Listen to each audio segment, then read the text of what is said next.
हिमाचल प्रदेश में आपदा के चलते 1,000 करोड़ से अधिक का नुकसान हो गया है। 20,000 के करीब लोग बेघर हो गए हैं। आखिरकार कैसे इन लोगों को बसाया जाएगा और खास तौर पर जिला मंडी में सबसे ज्यादा नुकसान हुआ है। मंडी के सुराज विधानसभा क्षेत्र में पूरी तरह से तबाही मच गई है। इस वक्त हमारे साथ हिमाचल प्रदेश के पूर्व मुख्यमंत्री व नेता प्रतिपक्ष जयराम ठाकुर मौजूद हैं, जो कि 6 बारी सराज विधानसभा क्षेत्र के एमएलए भी हैं।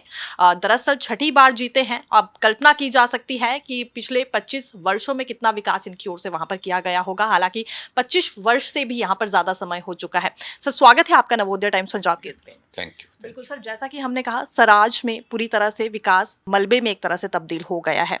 कैसे सर इस स्थिति को देखते हैं और कैसे राहत अभी वहां पर लोगों को पहुंचाई जा रही है?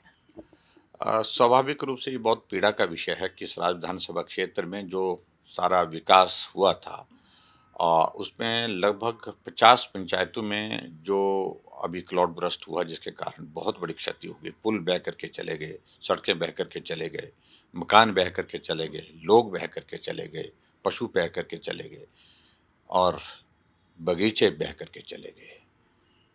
तो अगर वहाँ उस क्षति का अगर हम सारा जायजा लें तो लगभग 1,000 करोड़ रुपए से ज़्यादा की क्षति मेरे सराय विधानसभा क्षेत्र के अंतर्गत हुई है। 29 लोगों की ज़िंदगी चली गई एक ही रात में। स्वाभाविक रूप से पीड़ा का विषय तो है, लेकिन फिर भी उसके बावजूद हम हिम्मत करके खड़े हैं, हिम्मत के साथ आगे बढ़ने का फैसला कर रहे हैं। और मैं प्रदेश के सभी साथियों का धन्यवाद करता हूं जिन्होंने इस संकट की घड़ी में सराज विधानसभा क्षेत्र के लोगों की राहत में मदद की है, राहत के रूप में मदद की है। और पार्टी के नेतृत्व ने तो बहुत ज़्यादा मदद हिमाचल प्रदेश से सभी विधानसभा क्षेत्र से राहत सामग्री भेज करके की है। सर, पिछले कल ही आप जेपी नड्डा जी से भी मिले हैं, केंद्रीय मंत्री नितिन गडकरी से भी मुलाकात हुई है और केंद्रीय वित्त मंत्री से भी मुलाकात हुई है। किस तरह का रिस्पांस उनसे मिला है? अभी कुछ दिन पहले मुख्यमंत्री सुखविंदर सिंह सुक्खू क्योंकि आए थे और उनका ये कहना था कि अमित शाह ने कहा है, जो कि केंद्रीय गृह मंत्री है, कि जल्दी ही निजी दौरे पर हिमाचल प्रदेश आएंगे, लेकिन दौरा अभी तक हुआ नहीं। हम कितनी उम्मीद सर केंद्र से कर सकते हैं? देखिए, मैं इस बात को कह सकता हूँ कि मुख्यमंत्री का तो दायित्व बनता है, क्योंकि वो सरकार में है, सरकार चला रहे हैं। जो नुकसान हुआ प्रदेश में उसकी भरपाई के लिए प्रदेश सरकार की जिम्मेवारी भी बनती है। पहली जिम्मेवारी तो उनको ही बनती है, लेकिन उसके बाद उसकी भरपाई के लिए केंद्र से मदद लेने की बात कहनी चाहिए। अगर उनने बात कही है, उन्होंने कहा कि कही है, तो उसके लिए उनका दायित्व बनता था। और मैं उनका धन्यवाद भी करूंगा इस बात के लिए कि अगर केंद्र की ओर से जो मदद आएगी वो हमारे लोगों तक पहुंचे, पात्र व्यक्ति तक, और जहां नुकसान हुआ वहां उसकी भरपाई कर सकें, ये आवश्यक है।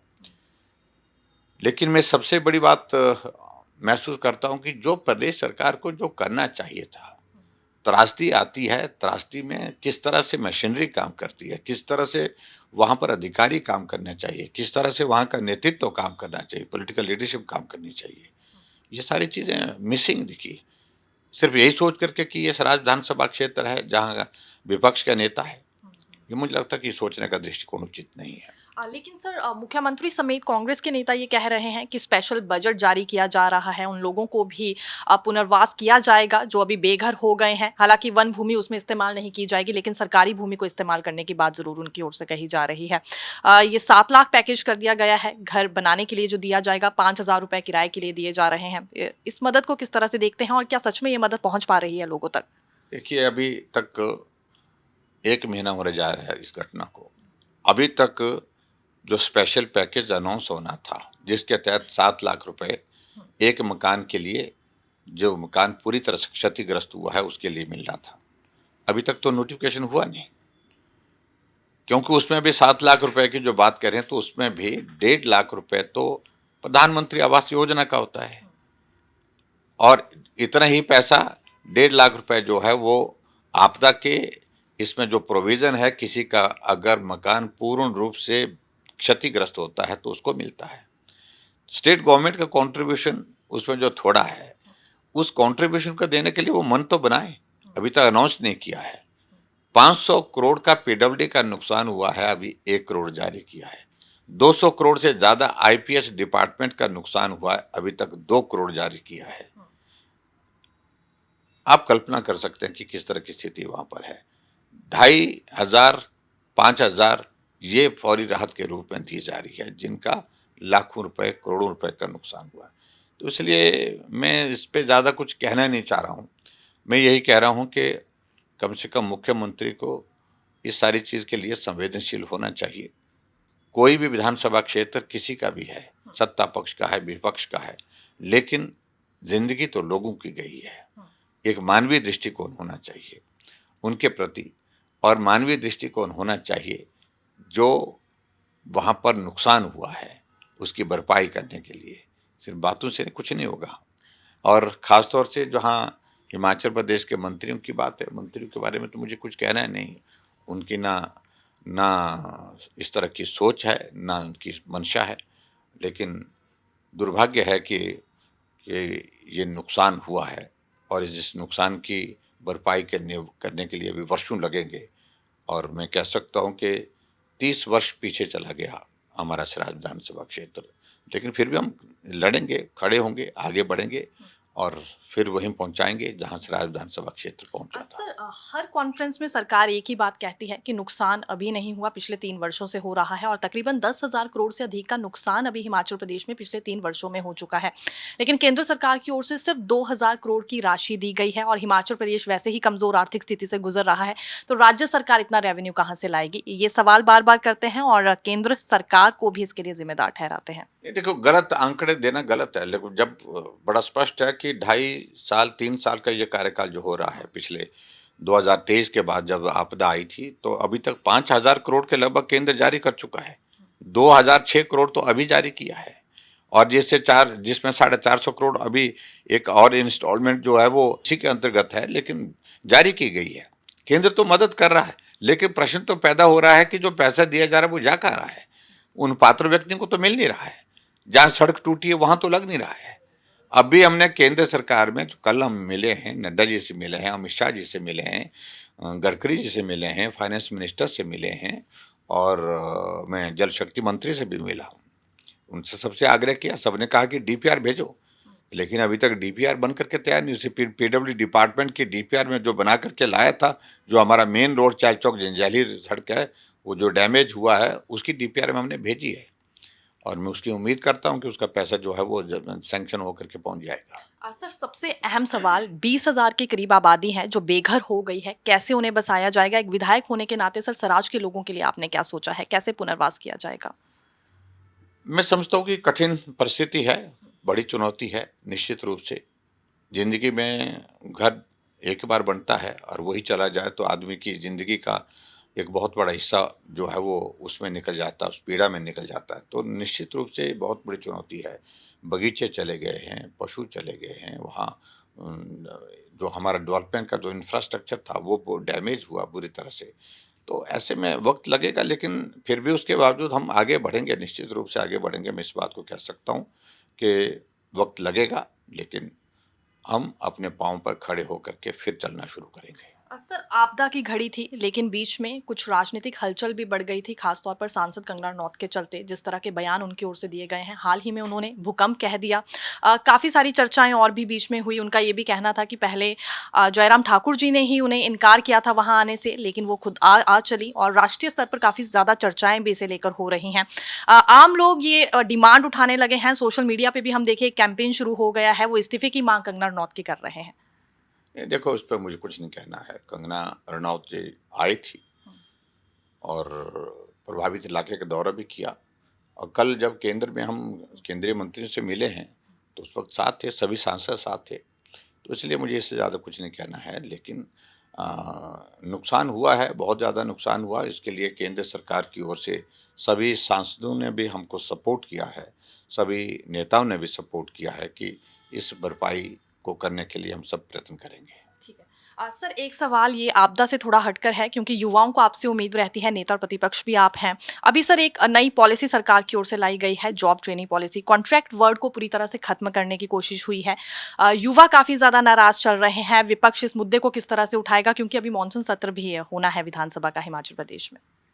देखिए, एक तो कांग्रेस पार्टी की सरकार की जो गारंटी थी 5 लाख नौकरी 5 साल में, 1 लाख नौकरी 1 साल में। साल 3 बीतने जा रहे हैं, 3 लोगों को नौकरी नहीं मिली। जो भी नौकरियां हिमाचल प्रदेश में भी मिली हैं वो बीजेपी की गवर्नमेंट, हमारी गवर्नमेंट के दौरान की स्वीकृत पोस्टें हैं। बजट प्रोविजंस हमारे टाइम के किए हैं। इंटरव्यू के प्रोसेस हमारे समय में शुरू हो चुके थे। नई सरकार बनने के बाद कोई अपॉइंटमेंट अभी तक हुई नहीं इस तरह से। उल्टे 10,000 से ज़्यादा आउटसोर्स में लगे हुए कर्मचारियों को निकाल दिया है।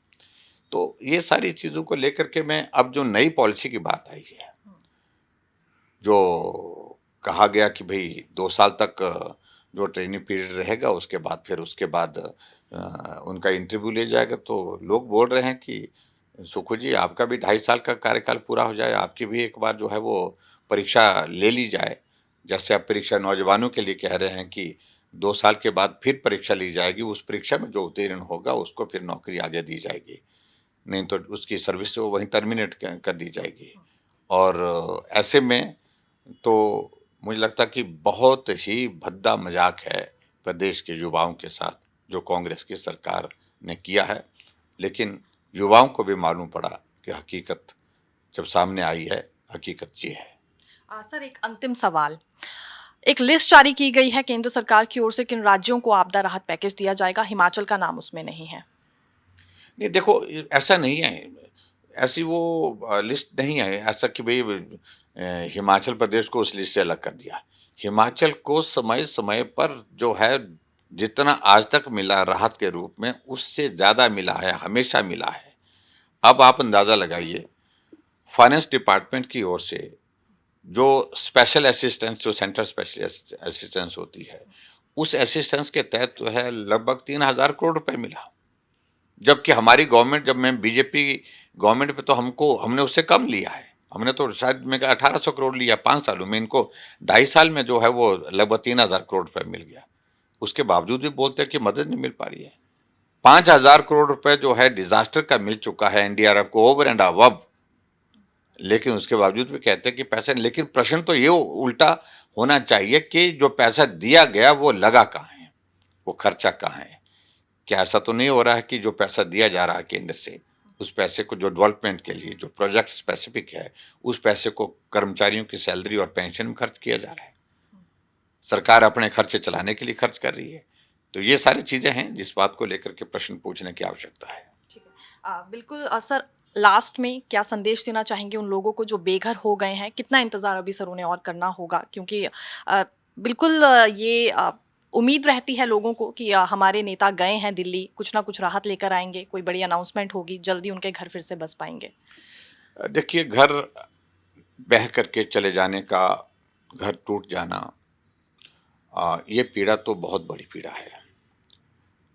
ये वही दिल जान सकता है जिस पर गुजरी है। लेकिन हार करके बैठ जाना, थक करके बैठ जाना, ये भी कोई रास्ता नहीं है। हमें आगे बढ़ना होगा, हिम्मत के साथ खड़े होना होगा और नई शुरुआत करनी होगी। और मेरा सराज विधानसभा क्षेत्र के सभी भाई बहनों को और हिमाचल प्रदेश में सभी आपदा से प्रभावित परिवारों के लिए यही संदेश है कि आओ, हिम्मत के साथ खड़े होंगे और आगे बढ़ेंगे। निश्चित रूप से आने वाले समय में भविष्य आपका होगा, अच्छा भविष्य होगा, उसके लिए मैं कामना करता हूँ। और जो एक परिवार के मुख्य के नाते सराज विधानसभा क्षेत्र के लोगों के लिए मुझसे बन पाएगा, उसमें कोई कमी नहीं छोड़ूंगा। मैंने जीवन दिया है और जीवन का जो बाकी हिस्सा बचा है वो भी समर्पित उन लोगों के लिए, उन परिवारों के लिए और सराज विधानसभा क्षेत्र के लोगों के लिए और हिमाचल प्रदेश के लोगों के लिए निश्चित रूप से रहेगा। इतना ही कहना है। ठीक है सर, बहुत बहुत शुक्रिया अपना समय हमें देने के लिए। देखिए, पिछले कई वर्षों में जो विकास हुआ पूरी तरह से अभी मलबे में तब्दील हो गया है। समय लगेगा, जख्म भरते हुए भी अपनों को भी खोया है और अपने मकानों को भी लोगों ने खोया है। लेकिन केंद्र से मदद ज़रूर मिलेगी, ये दावा करते हुए नेता प्रतिपक्ष जयराम ठाकुर नजर आ रहे हैं। फिर मिलेंगे नई अपडेट के साथ। कैमरा पर्सन अनिल सिंह के साथ मैं दीक्षा शर्मा। धन्यवाद।